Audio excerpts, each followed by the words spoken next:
Series के तीसरे episode में आप सभी भक्तजनों का स्वागत है।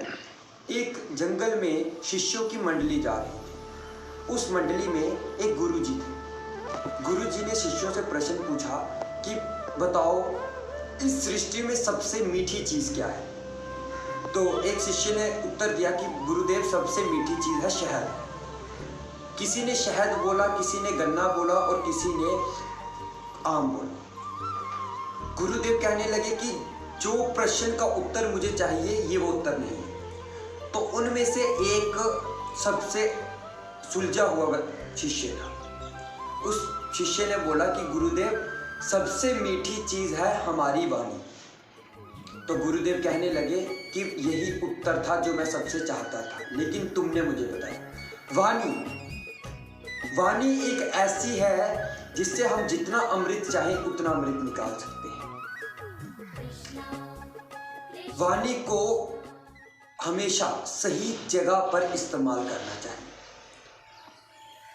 हम कई बच्चे बहुत ज़्यादा बोलते हैं, जो आने वाले समय में हमारे लिए हानिकारक हो सकता है। कम बोलिए पर समय पे बोलिए। एक छोटी सी कहानी। एक जगह एक मनुष्य ने दो जानवर रखे, बिल्ली और कुत्ता। जो वो बिल्ली थी, वो जब ही मनुष्य कुछ खाता था, पीता था, सोता था, तो बिल्ली जाकर उसके पास म्याऊं म्याऊं करने लगती थी।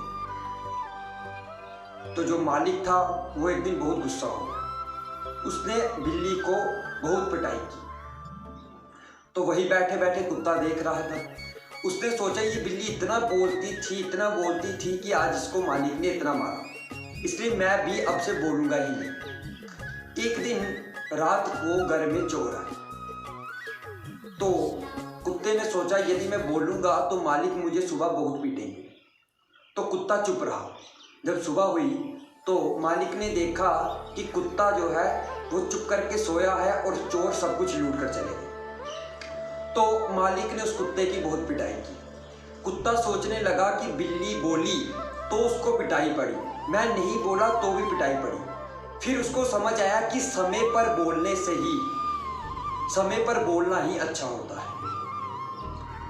कई बच्चे बहुत बोलते हैं, जब हमारे घर में कोई मेहमान आता है, हम उसके लिए चाहो कितने भी व्यंजन बनाएं, जब तक हमारे मुंह पे मुस्कान नहीं होगी, हमारी वाणी मीठी नहीं होगी, तब तक सारे व्यंजन बनाने का कोई फायदा नहीं। जब हमारे घर में कोई मेहमान आता है, अतिथि आता है, सबसे पहले उसका व्यंजनों से नहीं, अपनी मुस्कुराहट से उसका स्वागत कीजिए।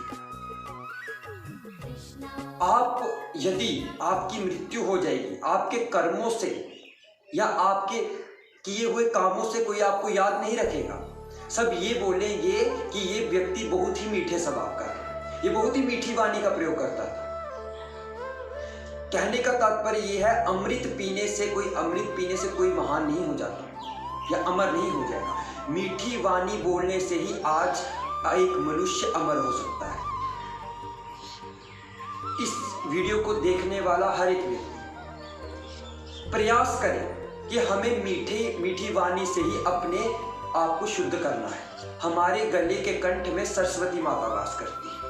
यदि हम कोई गलत बात निकालते हैं तो वो सीधे सरस्वती माता को जाती है।